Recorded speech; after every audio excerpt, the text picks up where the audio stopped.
নমস্কার বন্ধুরা, উমাদি রকমারি রান্নাঘরে আপনাদের সকলকে স্বাগত। অনেক দিন পর আজ আবারও চলে এসেছি সম্পূর্ণ একটা নতুন ভিডিও নিয়ে। আজ আমি বানিয়ে দেখাবো আপনাদেরকে গলদা চিংড়ি দিয়ে ডাব চিংড়ি। এই ডাব চিংড়ি বানানোর জন্য আমি গলদা চিংড়ির মাথাগুলোকে খুব ভালো করে কেটে নিয়েছি আর মাঝখানটাকে ছাড়িয়ে নিয়েছি, লেজের দিকে আর মাথার দিকের খোলাটা রেখে দিয়েছি। আর নিয়ে নিয়েছি এই যে ডাব, এই ডাব দিয়ে আর গলদা চিংড়ি দিয়ে বানানো হবে আজকে ডাব চিংড়ি। তো ডাবটা খুব কচি নেইনি, আমি এখানে দোমালার মতো ডাব নিয়েছি। আমার ডাবটা একটু বেশি নারকেল হয়ে গেছে, আপনারা পারলে এর থেকে আর একটু কম কচি নেবেন। আর মশলা বানানোর জন্য নিয়ে নিয়েছি এখানে সাদা সর্ষে 2 চামচ, 2 চামচ পোস্ত নিয়ে নিয়েছি, 1 চামচ কালো সর্ষে, আর এর সাথে নিয়ে নিয়েছি কতগুলো কাঁচা লঙ্কা। এই সমস্ত কিছু দিয়ে একটা পেস্ট বানিয়ে নেব। আর নিয়ে নিয়েছি এখানে নারকেলের দুধ, ডাবের জল, এর সাথে নিয়ে নিয়েছি নারকেল বাটা 2 চামচ মতন, নিয়ে নিয়েছি মাঝারি সাইজের একটা পেঁয়াজ পেস্ট করে। প্রথমেই আমি মাছগুলোকে লবণ আর হলুদ মাখিয়ে নেব। তো তার জন্য আমি এখানে দিয়ে দিচ্ছি লবণ আর হলুদ পরিমাণ মতো, দিয়ে লবণ আর হলুদ দিয়ে খুব ভালো করে আমি এখানে মাছগুলোকে মাখিয়ে নেব। মাখিয়ে আমি 5 মিনিট মতো রেখে দেবো মাছটাকে। খুব সুন্দর করে এখানে মাখাতে হবে মাছগুলোকে, হাত দিয়ে ডলে ডলে, যাতে করে সমস্ত জায়গায় হলুদ আর লবণটা মেখে যায়। মাখানো হয়ে গেছে আমার, আমি 5 মিনিট ঢাকা দিয়ে রেখে দিচ্ছি। 5 মিনিট পর ফিরে এলাম। প্রথমে কড়াইতে তেল গরম করতে দিয়েছি, আমি সাদা তেলেই সম্পূর্ণ রান্নাটা করছি। তো তেলটা গরম হয়ে গেছে, আমি মাছগুলোকে এক এক করে তেলের মধ্যে দিয়ে হালকা ফ্রাই করে নেব। খুব বেশি ভাজতে লাগবে না, আমি হালকা গোল্ডেন কালার হলেই মাছগুলোকে তুলে নেব। মাছগুলো খুব বেশি লাল লাল করার দরকার নেই। তো আমি এখানে মশলার পরিমাণটা কিন্তু মাছের পরিমাণ অনুযায়ী বলেছি, আপনারা যদি মাছের পরিমাণ বাড়ান বা কমান সেই অনুযায়ী মশলার পরিমাণটাও বাড়িয়ে কমিয়ে নেবেন।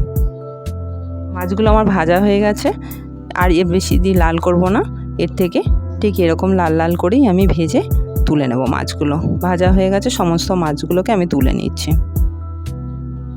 এবার মাছ ভাজার তেলের মধ্যেই আমি 2টো শুকনো লঙ্কা ফোড়ন দিয়ে দিচ্ছি।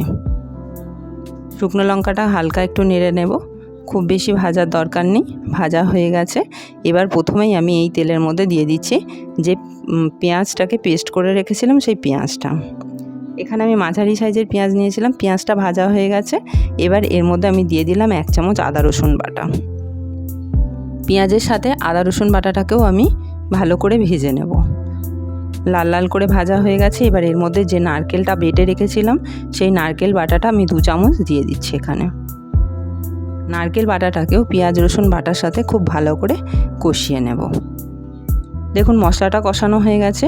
এই সময় আমি দিয়ে দিলাম 1 চামচ কাশ্মীরি লঙ্কার গুঁড়ো। কাশ্মীরি লঙ্কার গুঁড়োটা দিলে কি হবে, কালারটা খুব সুন্দর হবে। এবার আমি যে মশলার পেস্টটা বানিয়ে রেখেছিলাম লঙ্কা আর সর্ষে পোস্ত দিয়ে, সেই পেস্টটাকে এর মধ্যে দিয়ে দিচ্ছি। দিয়ে এই পেস্টটা দিয়েও আবার মশলাটাকে খুব ভালো করে একটু কষে নেব। ভালো করে নেড়েচেড়ে মশলাটা আমার কষা হয়ে এসেছে, ভাজা ভাজা হয়ে গেছে। এবার ওই মশলা ধোয়া জলটা আমি এখানে দিয়ে আরও বেশ কিছুক্ষণ কষে নেব।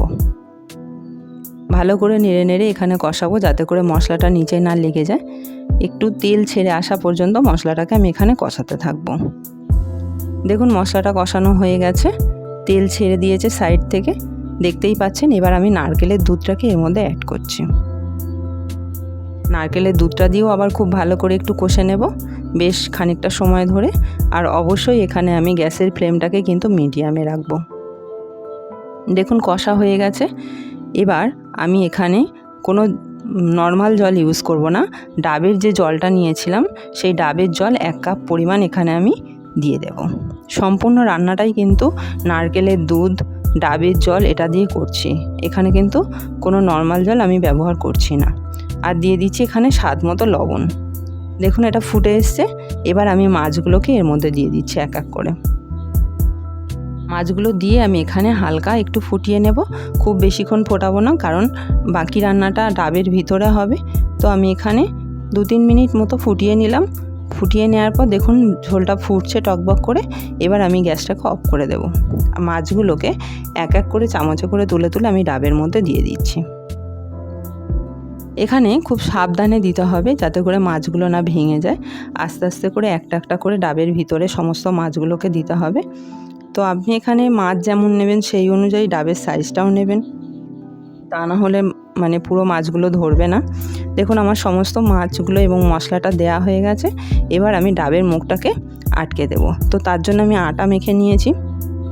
আটা মেখে এরকম সরু লেচি করে আমি ডাবের চারিধার দিয়ে আটকে দিচ্ছি প্রথমে।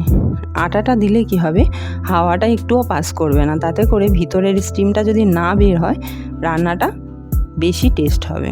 তো আমি সুন্দরভাবে এখানে আটকে দিলাম আটা দিয়ে।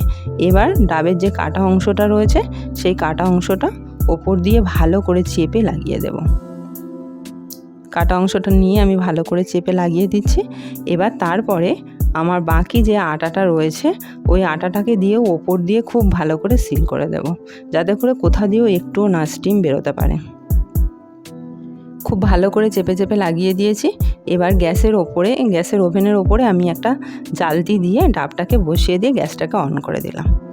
এখানে 15 মিনিট মিডিয়াম টু লো আঁচে আমি ডাবটাকে রেখে দেবো। হয়ে গেছে 15 মিনিট। এবার আমি ডাবটাকে নামিয়ে নিচ্ছি। ডাবটাকে নামিয়ে আমি অল্প একটু রেখে দেবো 2-3 মিনিট মতো, তারপর আমি খুলবো। আর দেখুন আমি চামচের পিছন দিয়ে প্রথমে মুখের সিলটাকে খুলছি। সিলটা খোলার সাথে সাথেই খুব সুন্দর গন্ধ বেরোচ্ছে।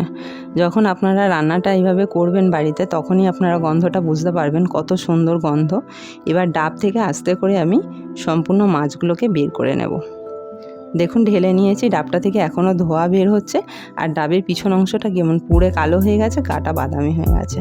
রান্নাটা আমার পরিবেশনের জন্য সম্পূর্ণ রেডি। গরম গরম ভাতের সাথে অবশ্যই আপনারা এই রেসিপিটি একবার বানিয়ে খাবেন, দেখবেন ভীষণ ভালো লাগবে। যেমন দেখতে সুন্দর হয়েছে তেমন সুন্দর গন্ধ ছাড়ছে।